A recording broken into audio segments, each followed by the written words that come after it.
Hello everyone and welcome back to Versus. I'm your host Mark Ellis, and I'm well aware that you can quench your competitive thirst anywhere thanks for making us your home, or clicking on this vid by accident. However you got here, land, sea, or air, it's a good day to honor 4 amazing performers while acknowledging Pride Month. We here at Rotten Tomatoes celebrate our friends in the LGBTQ plus community every week of the year, and today we spotlight Tessa Thompson, Aubrey Plaza, Janelle Monáe, and Sarah Paulson. In one corner we have Tessa, known for universes like the MCU, film franchises like Creed, and freaky cool TV series like Westworld. In the next corner, it's Aubrey, who skyrocketed to fame on the hit show Parks and Rec, then made a splash on the big screen in movies like Safety Not Guaranteed and Black Bear. In the next corner, it's Janelle Monáe, who can literally do it all. Act, sing, dance, she's probably good at video games. She's been nominated for Grammys, won Billboard Music Awards, and starred in everything from Hidden Figures to Moonlight. And finally, in the other corner, it's Sarah Paulson, the American Horror Story deity who's been in big-time talkies like Ocean's 8 and Glass. The good news here is that we get to celebrate them all by taking an in-depth look at their careers, milestones, and special achievements. And as is our custom here on Versus, how do we honor talented folks? Well, we make them duke it out, and then I get to declare one the victor. But you're all getting a trophy and a pizza party after. Here's how we'll determine a winner. Round 1, box office. Round 2, ratings. Round 3, Tomatometer/audience score. Round 4, iconic characters. And then we'll do a wildcard round that could involve anything from the people they've played, to the music they've performed, to who has personally met the Incredible Hulk. Okay, that one might be a little one-sided, but we'll come up with something fair. Stay. Please? Much like Indiana Jones, I'm making this up as I go along. But Henry Jr. isn't a real person, right? He's not a real person. Today, we have 4 of the most talented nonfiction people in Hollywood, and although none of them will be appearing here in person, despite my repeated offers to validate their parking, it's exciting nonetheless. They're all winners in my book, but only one shall emerge victorious and gain entry into that most prestigious club, Champion of Versus. We should hand out jackets for this. We'll ideate that later. In the meantime, let's get it on. Round 1, box office. The movies. We show up, grab our snacks, I'm a popcorn and diet soda man, and when the lights go down, we're dazzled, delighted, and swept up in a world of pure imagination. Especially when said film features Janelle Monáe, Sarah Paulson, Aubrey Plaza, or Tessa Thompson. It's Thompson who's the odds-on favorite in this round because of that little cinematic universe from those comic picture books. In fact, Tessa is the only one of our 4 competitors that can boast about having a billion-dollar grosser on the resume. Well, Avengers Endgame was a billion-dollar engine until it became a $2 billion muscle car, settling in at just shy of $2.8 billion worldwide. That, kids, is what you call a head start.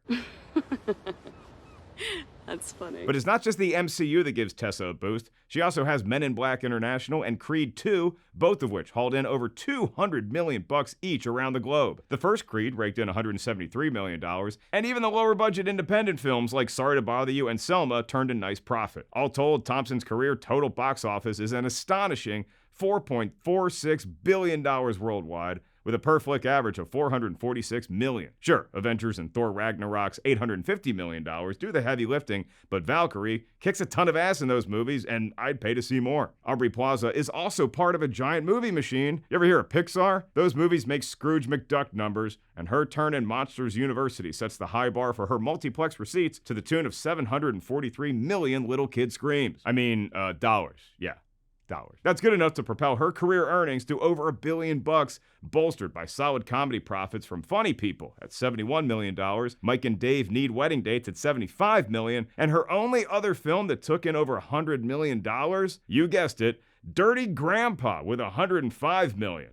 Whatever it takes to get an $88 million per film average, am I right? I like Funny People. That is my answer to whatever question you're asking. Give me a break, I don't even know you. Onward to Janelle Monáe, who also struck gold with an animated hit, Rio 2, and its $492 million total. That bird is one rich macaw. It's a macaw, right? There's a macaw in the movie. Although Monáe has the shortest filmography in the field today, it still packs a punch. Janelle's career box office total is $882 million, making for a sterling $126 million per movie average. That's thanks in large part to Hidden Figures, the biographical smash hit that earned $231 million on the big screen. More biopic success was found with 2019's Harriet and its $44 million take, and then we tack on Moonlight, which La La landed its way to a $65 million run. If you're keeping score at home, Tessa Thompson has a sizable lead over both Janelle Monáe and Aubrey Plaza. But what's that? Good God, that's Sarah Paulson's music. He's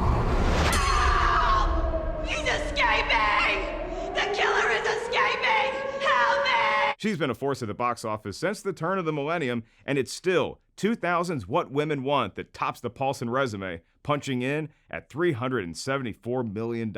She then saw bigger roles in success stories like Ocean's 8 and Glass, each of which took in over $200 million on the silver screen. Paulson's diverse IMDb also includes The Post at $179 million, 12 Years a Slave at $180 million, and the animated hits Keep on Chooglin', Abominable, yetied its way to $188 million in 2019. Paulson was also one of the approximately 38,000 famous people in the movie New Year's Eve. But today, we'll say that Sarah and Jon Bon Jovi were the two leads. It made $146 million because, well, it's a very popular holiday. There's a lot of good college football games on that day, too. Paulson's per-film average is $113 million, extracted from her total talking picture career haul of $1.81 billion. All right, so let's do some quick math here. Tessa Thompson remains dominant. The franchise boost is real, as is the credibility that Thompson lends to projects that want to be taken seriously. We could actually combine the numbers of Janelle, Aubrey, and Sarah, and they still wouldn't match the output of Tessa Thompson. That's a win in round number 1, and Tessa goes up 1-0.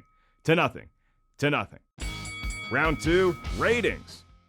If you're a returning customer here at Versus, welcome back. You're probably freaking out because round 2 is always the Tomatometer round, right? Well, okay, relax, don't panic, you're not losing your mind, but I also can't justify lumping all of the great TV work these 4 talents have given us into some box office round. This isn't Tom Hanks starting off in Bosom Buddies or that time Bruce Willis was on Friends. No, this is Sarah frickin' Paulson, and that's American Horror Story. Over 3 million humans tuned in to check out the first AHS episode, and since, the anthology series has regularly averaged around 1.6 million viewers each week. Even more impressive is that it's been on for 10 seasons, and Paulson has starred in 96 episodes. And speaking of America, American Crime Story has also made a splash, thanks to Sarah contributing to 20 of those hours. Paulson also won rave reviews for the Netflix hit Ratchet. We actually don't have much info on the exact amount of views that gets because Netflix ratings are kind of like the Skull's secret society. We live by the rules, we die by the rules.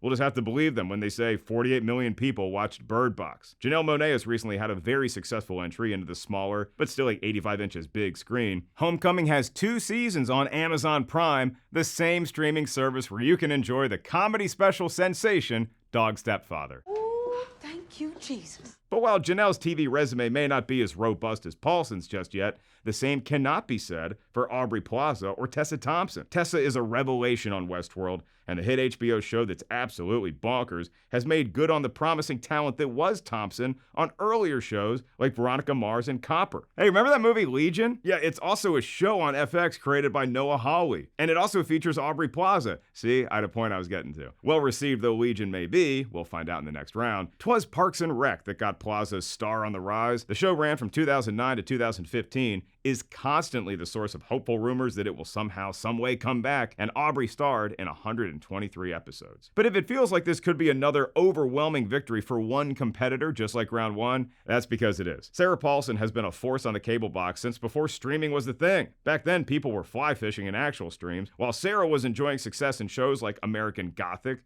Deadwood, and Jack and Jill, which, based on my research, has nothing to do with the movie Jack and Jill. The show was out first, and yeah, I can't think about that movie anymore. I've never looked at Al Pacino the same way since. You don't understand!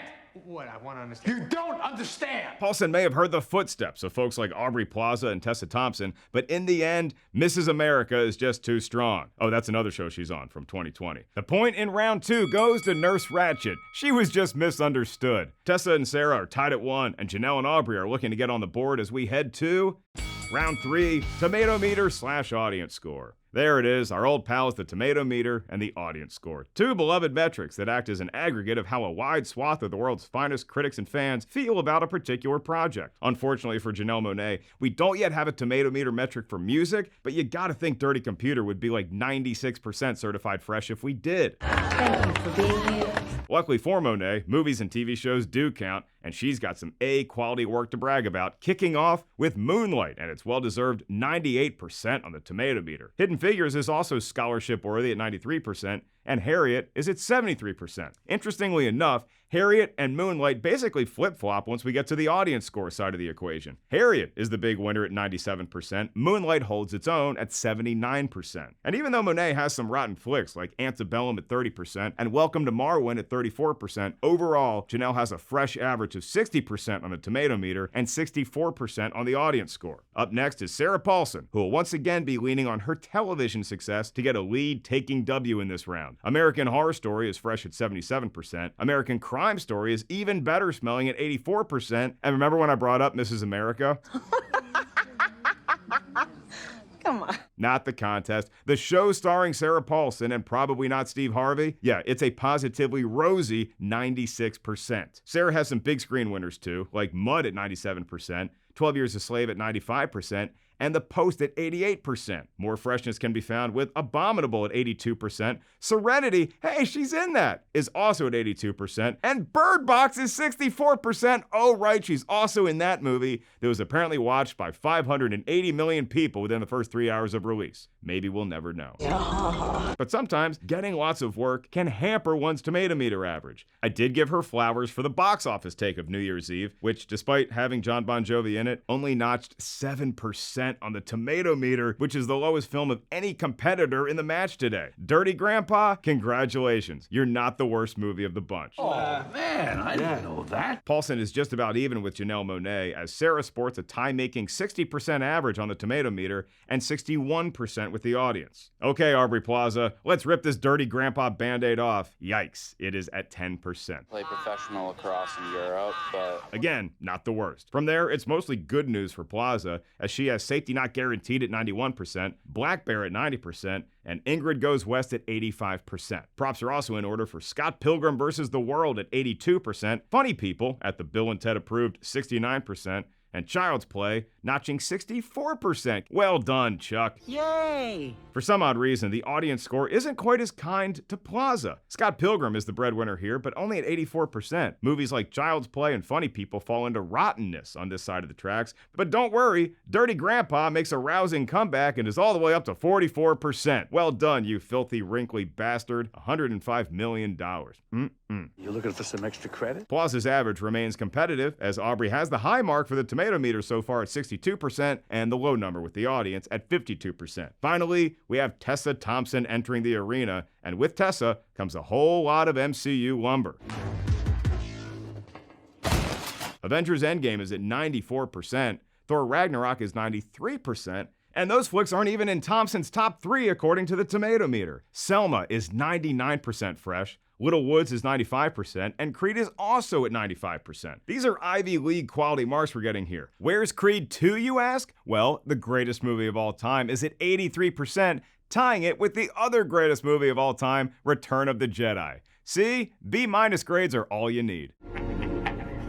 Good. I'll also point out that Thompson's role opposite Ruth Negga in Passing is at 90% and probably got snubbed at a certain awards ceremony. And even with Men in Black International's 23% and the 2006 iteration, When a Stranger Calls at 9%, Thompson still has the best Tomatometer average of the bunch with 70% per outing, and it's a tie at the top between Tessa and Janelle Monáe at 64% for the audience score, which means in the first really tightly contested round of the day, Tessa Thompson gets another point. She goes up 2 to Sarah Paulson's 1 to 0 to 0, and 2 rounds remain to determine a winner, so we'll careen right into round 4, iconic characters. And now we arrive at the round that will reward those who made their mark on any screen by turning in a memorable performance that shan't be forgotten. Luckily for all of us, each one of our 4 stars today has plenty of ammo when it comes to dynamic character work that stays with us long after we leave the theater. Or go in the other room, I guess, if you're watching it on TV. I don't have a TV in every one of my many rooms. I don't have a TV in the bedroom. Why? It's not because I can't afford it. It's because that is a palace of sleep and a fortress of solitude. Speaking of superheroes, no, we're not going to Tessa Thompson yet. What the hell are you talking about? Let's start with some real-life heroes like Mary Jackson in Hidden Figures, played by Janelle Monáe. Jackson was a groundbreaking and barrier-shattering mathematical genius who helped form a crucial team, without which we probably never would have landed on the moon. Monáe also played Mary Buchanan alongside Cynthia Erivo's Harriet Tubman in Harriet, and her turn in Antebellum as Veronica/Eden alone makes me think that Tomatometer score could be a little low. Luckily, there's a podcast called Rotten Tomatoes is Wrong that some guy is on every week. It's me. I'm the guy. Yeah, no, we're very happy for you. Despite my love for Hidden Figures, I'd have to give Moonlight the honor of being my favorite Monáe film simply because it's such an overpoweringly emotional movie. Thanks in no small part to Janelle's character, Teresa. It's a crucial role because she's the one who acts as a safe harbor when Chiron needs guidance as he discovers his own sexuality. Without a nurturing mother figure, Teresa acted as the mentor for us, the audience, as well. Nurturing is what you'd hope to get from a nurse, but if that medical practitioner's last name is Ratched, you may want to look elsewhere. Paulson stepping into the iconic antagonist role from One Flew Over the Cuckoo's Nest in the Netflix prequel gave so many more layers to the character without diminishing any of the anxiety we still feel from watching the classic 70s film. Paulson can also go deep undercover and be almost unrecognizable as Marcia Clark, the famed prosecutor depicted in the O.J. Simpson season of American Crime Story. And as captivatingly evil as Paulson is in 12 Years a Slave, I'll look to one of my favorite parts of hers from American Horror Story as the best. In the Apocalypse season, Sarah is spot on, playing both the Cordelia and the Wilhelmina characters. It's not even in my top 5 preferred Horror Story seasons, but digging deeper into a role from Coven and some very impressive fashion choices left an impression on this scary show enjoyer. Thanks to a stirring debate sequence in Dear White People, Tessa Thompson's Samantha White in that film is certainly one for the books, as is her wonderful supporter of Adonis Creed's boxing dreams in the Creed franchise. Thompson makes the most of her screen time opposite Michael B. Jordan and gets plenty of moments to shine as a rising star in the music scene. But if you want an iconic role, I gotta go intergalactic and gush about Valkyrie. It's not easy to hold your own against the likes of Thor, Loki, and that big green guy, but Tessa shined as the new star in the MCU once Ragnarok hit theaters, and Thompson was one of the most in-demand heroes by the time Endgame closed the book on a few of our other comic book pals. Here's hoping we get lots more Valkyrie before it's all said and done, which, given how much money these movies make, it might be a while. This isn't over.